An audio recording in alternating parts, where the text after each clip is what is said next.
Hello दोस्तों, क्या आपका अगर खून गाढ़ा है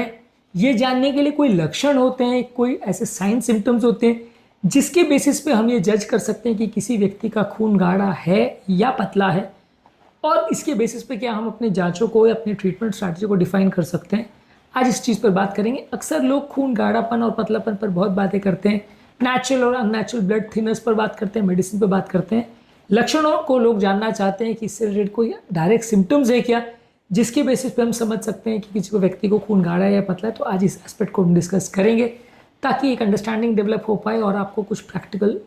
पॉइंट्स भी बताएंगे जो आपकी मदद कर सकते हैं ये समझने के लिए कि आपको क्लॉटिंग टेंडेंसी ज़्यादा है या कम।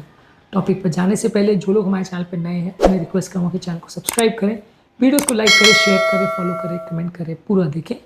टॉपिक में कुछ इंटरेस्टिंग पॉइंट्स और कुछ सरप्राइजिंग चीज़ें भी हम आपको बताएंगे, इसलिए इस वीडियो को एंड तक देखिएगा। तो बिना समय बिगाड़े चलिए शुरू करते हैं ये पॉइंट।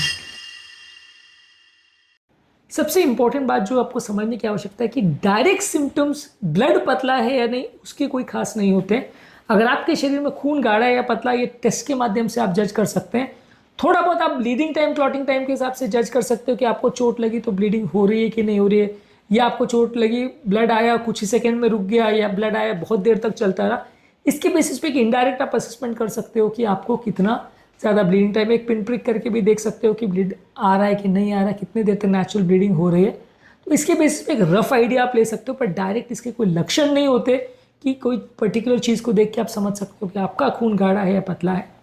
कुछ क्लॉटिंग रिलेटेड प्रॉब्लम्स है जिसके बेसिस पे आप जज कर सकते हो कि प्रॉब्लम है या नहीं। मान लीजिए किसी व्यक्ति को स्वेलिंग हो रही है, जैसे अगर हाथों और पाँव में किसी भी जगह पे एक्सट्रीमिटी में सडन सूजन हो रही है, वो एरिया लाल हो गया है, तो ये क्लॉटिंग का साइन हो सकता है। इसके अलावा अगर किसी हाथ और पाँव में सडन पेन या टेंडरनेस हो रही है, जिसमें आपको छूने में बहुत ज़्यादा दर्द हो रहा है और बहुत ज़्यादा पेनफुल हो गया, एरिया फूल गया है, तो ये इन्फ्लेमेशन का साइन हो सकता है, जो कि क्लॉटिंग का मार्कर हो सकता है। ये इंडिकेट करेगा इनडायरेक्टली कि ब्लड में क्लॉटिंग हो रही है। इसके अलावा कोई एरिया को छूने में अगर वार्मथ या रेडनेस हो रही है, तो ये भी अफेक्टेड एरिया में अगर छूने में गर्मी हो रही है, तो ये इंडिकेट करेगा कि वहाँ एरिया में ब्लड क्लॉट ज़्यादा हो सकते हैं।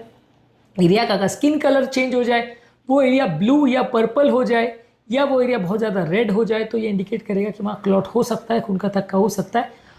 कहने का ये पर्पज़ ये है कि ये सारे साइन सिम्टम्स अगर आपको मिल रहे हैं तो आपको मानना पड़ेगा कि ब्लड में क्लॉटिंग टेंडेंसी ज़्यादा है, और उसके लिए आपको जांच करने की आवश्यकता है। और भी ऐसी बीमारियां हो सकती है जिसमें इस तरह के लक्षण मिले, लेकिन अगर ये मिल रहा है तो जांचों की आवश्यकता है। इसके अलावा यदि किसी व्यक्ति को सांस लेने में सडन ऑनसेट तकलीफ हो रही है, तो वो हार्ट अटैक का या पल्मोनरी एम्बोलिज्म का मार्कर हो सकता है। तो वैसे व्यक्ति को अगर सडन छाती में दर्द हो रहा है, घबराहट हो रही है, पसीना हो रहा है, धड़कन बढ़ रही है, या सांस फूल रही है, बेहोश हो रहा है, तो ऐसे व्यक्ति को क्लॉटिंग के लिए जांच करने की जरूरत है। कोई ब्रेन रिलेटेड किसी को अगर सडन न्यूरोलॉजिकल प्रॉब्लम्स हो रही है, हाथ पाँव में लकवे वगैरह का साइन हो रहा है, तो ये क्लॉटिंग का साइन हो सकता है। सडन ऑनसेट किसी व्यक्ति को छाती में दर्द हो रहा है, चलने में छाती में भारीपन हो रहा है, घबराहट हो रही है, बेचैनी हो रही है, तो हार्ट के ब्लॉकेजेस का साइन हो सकता है, तो इसमें भी जांच की आवश्यकता है।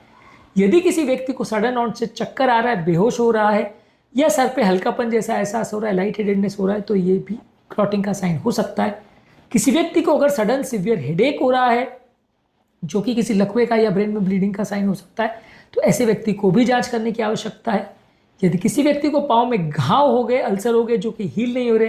पेनफुल अल्सर या सोर्स हो रहे हैं, तो ये भी क्लॉटिंग का साइन हो सकता है। इसके अलावा किसी व्यक्ति को अगर बहुत ज़्यादा कमजोरी या सुस्ती हो रही है, हाथ पाँव नहीं हिला पा रहा है, या बहुत ज़्यादा कमजोरी सुस्ती का एहसास हो रहा है किसी पर्टिकुलर ऑर्गन में, तो वो भी क्लॉटिंग का साइन हो सकता है। अगर किसी व्यक्ति को हाथ पाँव में बहुत ज़्यादा सुनपना, कमजोरी, झुंझुनी होना, इस तरह के सिम्टम्स हो रहे हैं, तो ये भी क्लॉटिंग का साइन हो सकता है। हालांकि ये न्यूरोपैथी में भी देखने को मिल सकता है, पर ये सारे इनडायरेक्ट इंडिकेटर्स है जहाँ पे अगर मल्टीपल चीज़ें आपको दिख रही हैं तो आपको जांच करने की आवश्यकता है कि ब्लड में कोई क्लॉटिंग टेंडेंसी है तो नहीं। ये सारे सिम्टम्स जो है अलग अलग तरह की बीमारियों में हो सकते हैं, पर इसमें से अगर कोई भी लक्षण आपको दिख रहा है तो आगे जांच करने की आवश्यकता है कि क्लॉट तो नहीं हो रहा है, कोई खून गाढ़ा तो नहीं हो रहा है, और आगे उसको कुछ करने की आवश्यकता तो नहीं है। फाइनल कन्फर्मेशन आपके ब्लड टेस्ट के बाद ही होगा, लेकिन इसमें कोई डायरेक्ट टेस्ट भी नहीं आते हैं जिसके बेस पर असेस कर सको कि खून कितना गाढ़ा है, कितना पतला है। पर हाँ, लेकिन ये है कि कुछ डायरेक्ट इनडायरेक्ट मल्टीपल टेस्ट करने से आपको एक बेसिक आइडिया मिल जाएगा, आप उस हिसाब से दवाइयाँ एडजस्ट कर सकते हो। अब खून गाढ़ा होने के रिस्क फैक्टर्स क्या हैं? अगर कोई व्यक्ति जो है उसके बहुत ज़्यादा लाइफस्टाइल इश्यूज़ हैं, स्मोकिंग करता है, अल्कोहल लेता है, लंबे समय तक वो बैठे हैं, या बिस्तर पे पड़ा हुआ है, बेड रिडन है, या वो व्यक्ति का वजन ज़्यादा है, या किसी व्यक्ति को कोई जेनेटिक प्रॉब्लम है जैसे फैक्टर 5 लीडिंग म्यूटेशन है, प्रोथ्रोम्बिन जीन का प्रॉब्लम है, किसी व्यक्ति को कोई क्लॉटिंग प्रॉब्लम्स है जैसे पॉलीसाइथीमिया है, कुछ कैंसर्स हैं, या किसी व्यक्ति को डायबिटीज़, हाइपरटेंशन या कोलेस्ट्रॉल का प्रॉब्लम है। इसके अलावा यदि किसी व्यक्ति को हार्मोन रिप्लेसमेंट थेरेपी या बर्थ कंट्रोल पिल्स चल रही है, तो ये सारे लोगों को रिस्क फैक्टर हो सकते हैं, जिसकी वजह से उनकी बॉडी में क्लॉटिंग या खून का थक्का जमने के चांसेस बढ़ जाए। तो ये रिस्क फैक्टर्स होते हैं ब्लड की क्लॉटिंग के। इसको मैनेज कैसे करेंगे? यदि ये सारी चीज़ें डायग्नोज हो जाती है तो जो सारे प्रॉब्लम्स है जिसकी वजह से आपकी क्लॉटिंग हो रही है, जैसे कि एक्सरसाइज नहीं कर रहा तो उसको इम्प्रूव कर सकते हैं, वजन अगर ज़्यादा है तो उसे इम्प्रूव कर सकते हैं, स्मोकिंग अल्कोहल अगर कर रहे हैं तो उसको बंद कर सकते हैं, डेली एक्सरसाइज कर सकते हैं, डायबिटीज़, हाइपरटेंशन या कोलेस्ट्रॉल का प्रॉब्लम है तो उसे कंट्रोल कर सकते हैं,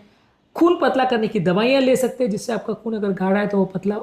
करने के लिए आप उसको अलग तरह से मैनेज कर सकते हो। अलग अलग तरह की प्रॉब्लम्स के लिए अलग अलग तरह की खून पतला करने की दवाइयाँ आती है, और रेगुलर मॉनिटरिंग कर सकते हैं, अलग अलग तरह की जाँचें कर सकते हैं ये देखने के लिए कि ब्लड कहीं ज़्यादा पतला तो नहीं हो गया या अभी भी गाढ़ा तो नहीं है, इसमें कुछ अलग से दवाइयाँ, गोली या ट्रीटमेंट की आवश्यकता तो नहीं है। तो आज के टॉपिक में हमने बात करी कि ब्लड क्लॉटिंग के या खून गाढ़ा होने के क्या इंपॉर्टेंट सिम्टम्स हो सकते हैं। बेसिकली कोई डायरेक्ट सिम्टम नहीं है, ज़्यादातर इनडायरेक्ट सिम्टम्स है जो क्लॉट बनने के बाद आप देख सकते हो। ब्लीडिंग टाइम, क्लॉटिंग टाइम, अगर चोट लग जाए आपको नेचुरली या आपको पिन प्रिक हो जाए तो उसके बाद कैसा हो रहा है, इससे भी आप असेसमेंट कर सकते हैं। ये सब जानना और समझना आवश्यक है। इसके अलावा natural blood thinners, natural blood clotters और कौन कौन से खाद्य पदार्थों से ब्लड थिनिंग या थिकनिंग में फ़र्क पड़ता है, इस पर हमने अलग वीडियोस किए हैं, इन्हें ज़रूर चेकआउट करें। टॉपिक एंड करने से पहले जो लोग हमारे चैनल पर नए हैं उन्हें रिक्वेस्ट करूँगा कि चैनल को सब्सक्राइब करें, वीडियोज़ को लाइक करें, शेयर करें, फॉलो करें, कमेंट करें। पूरा